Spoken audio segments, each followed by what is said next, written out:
regular, and I am just such a huge fan of you and your work. Thank you for Yay! I'm excited. I'm so 400 excited. episodes. It's very I know.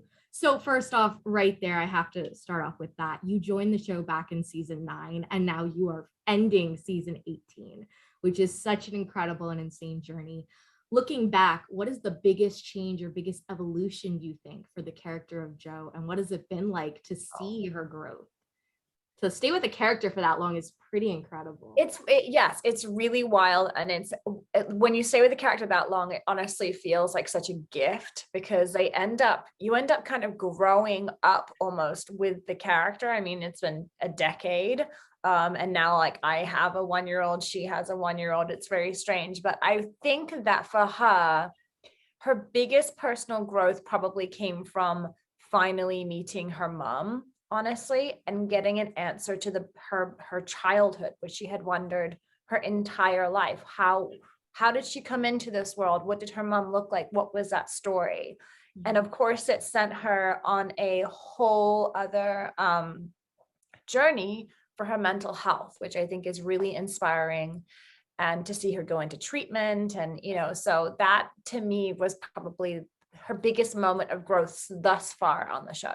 Yeah, it was a beautiful, beautiful storyline. And you actually led me into my next question perfectly. There are so many viewers who feel seen with the character of Jo. And I don't know about you, but I love seeing that with audiences. It makes me feel so, and I feel it too. So I wanted to ask you, what was the moment you realized that your work as this character really had an effect on viewers? Because it goes way past watching the 1-hour episode.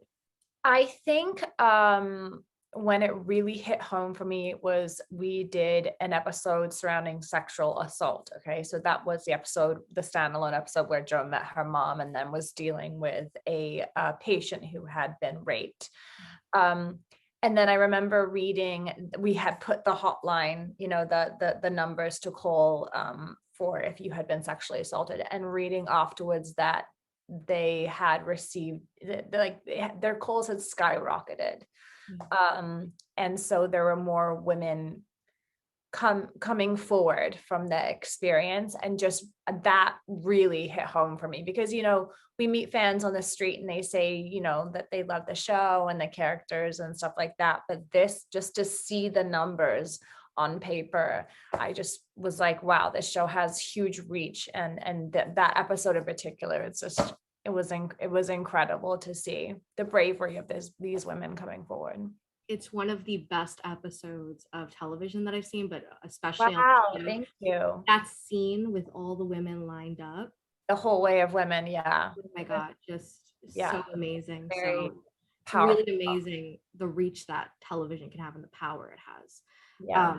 And one of the things I look for when I'm watching TV is the strong, complex, emotional female characters that are written with actual depth rather than just as side or love interests and all of that.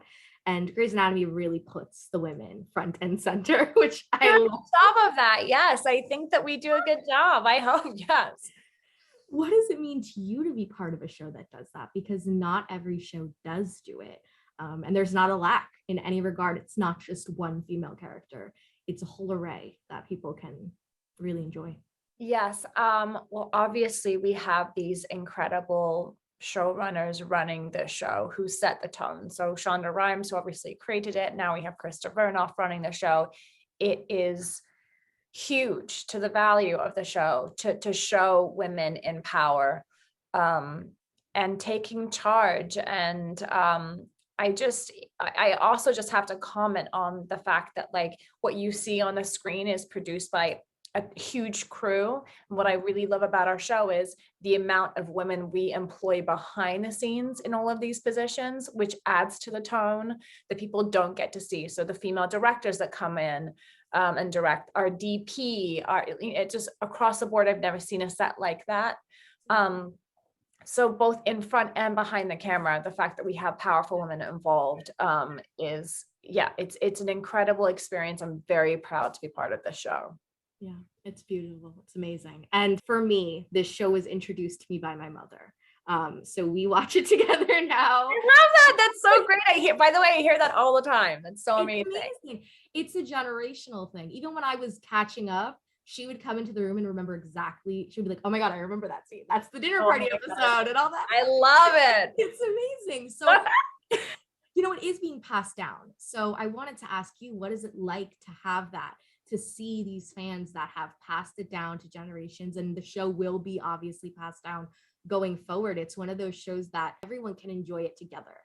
It's funny because when I started the show, I don't know if we were on Netflix yet, but I just remember at some point, whenever it just kind of exploded, I just feel like there was one season when it just felt like it had exploded suddenly on Netflix. And I realized that like now it was high schoolers and middle schoolers even watching the show. It's incredible because some of the people who watch the show, they literally were not born when the shows, or they're like, I was 2 when it started. I love that. I think that's a testament to our writers to show that it's, for multi-generations, it appeals to lots of men and women, boys and girls.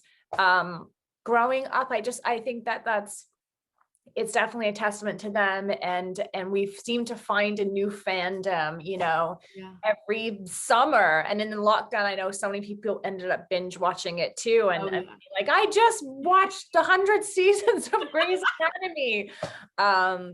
So yeah, no, I think it's incredible. I don't really know many shows like it.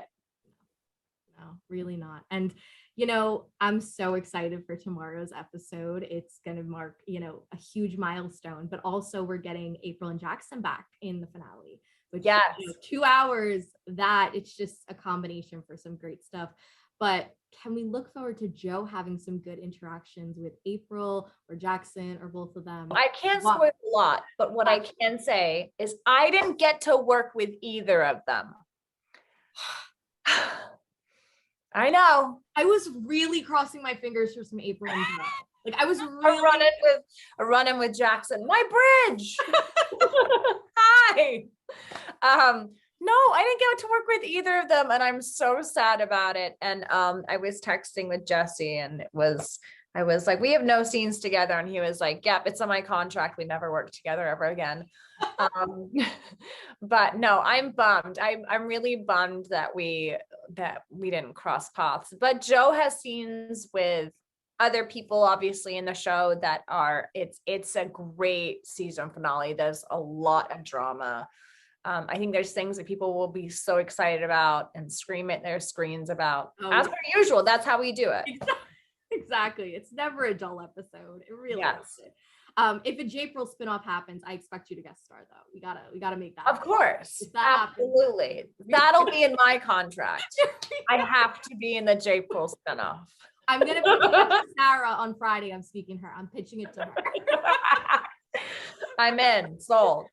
But Jo has had a journey in this season alone with her career and motherhood. It's been so amazing to see. What has it been like to start that chapter with her as a mother, and then also see where her career is taking her? She's not slowing down in any regard. She is not slowing down. It's, what's amazing and so nice to me is that every single season we sort of get to pitch storylines. So, and I would always be like, Jo has a baby, Jo has babies. And so I was excited that like that dream for me above anything else, honestly, I knew just knowing her and the writing that like she wanted her own family. She wants what she could not have. And so this season, even though she's completely exhausted and overwhelmed, and Bailey has her doing 2 different jobs, which is bonkers, I think it's been really lovely. It feels very grounding, I think, for her. And it's been funny for me too, because again, I have a 5-year-old, but I have a 1-year-old like her. And there were scenes where, she would come into work and she hasn't slept because they've been teething. And I'm like, you don't have to do anything. I also have not slept. Yeah. No, like tired makeup. It's like, I'm living this too. So it's been like, it was nice to be on that journey with her this season. Love that. And also I have to say, I was shockingly surprised. I shouldn't be because I love the actor who plays Todd as well, but I was just shockingly surprised at how hard I shipped Jo and Todd. I really love them together. Like I was not ready for that, What has it been like to create that new dynamic and bring that to life? I know. They better be endgame. Like, I don't want to get ahead of myself, but like, Okay. I've lost too many Grey's Anatomy couples. I know. Well, I have to say that I knew that Joe was that was on the horizon for her dating a patient. And they told me, oh, we've cast Skylar Astin. And I was like, oh, I haven't met him before, but I hear he's wonderful. And then when he got to set, he's so charming. He's so charismatic and wonderful. And he honestly made every day of filming with him just so fun. And on the page, it just read so sweet. And so Skylar and I both love those characters too. And it's funny, I have my phone's right here and he just texts me. We were talking about he knows. Well, I'm in New York and he's in New York, so I'm gonna try and see him. And so yeah, I love them too. I'm shipping them too. I think it's really sweet right now. They have such a sweet relationship. They need to stay in that bubble though. We don't want Grey's Anatomy to get them yet. Yes, right. I know. So I was curious, is there a quote that really stuck with you, either for your character or a scene you were in, anything like that, that really just resonated for you for some reason? I actually have always liked it when Joe says that she's a warrior queen, right? I love it. And I just like the phrasing of it. I thought it was just really sweet. And so it's just something I have ended up describing women, powerful women that I admire. I'm like, they're warrior queens. So I feel like that, for some reason, that little snippet that she said has sort of like always stayed with me. Yeah, I love it. And also, this is a show that we kind of spoke about is going to live on. And when the show does unfortunately come to an end, is there a goal you have for Joe? If you could have like complete and total power, nothing, no spoilers, but if you had something for Joe that you wanted before you sent her off, what would it be? I want Joe to be chief.